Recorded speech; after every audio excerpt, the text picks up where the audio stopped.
দে দিদি, তুই এবার আমার 400 টাকাটা ফেরত দে। কি? 400 টাকা? আমি কবে নিলাম তোর থেকে 400 টাকা? কখন? আগের দিনই তো নিলি।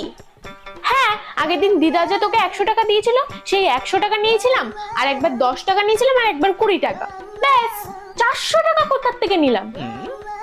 দেখ, ভালো করে হিসাবটা বোঝ। আগের দিন দিদা যখন আমাকে 100 টাকা দিয়েছিল, সেই 100 টাকা আমি তোকে দিয়েছিলাম, ঠিক আছে?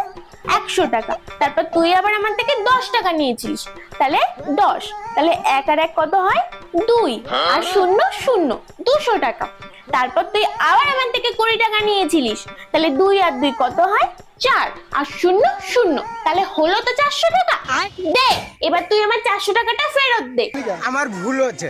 তুই যদি আমাকে টাকাটা না দিস, তাহলে কিন্তু আমি মাকে বলে দেবো তুই আমার থেকে 100 টাকা নিয়ে রাহুল দাকে চকলেট কিনে দিয়েছিলিস।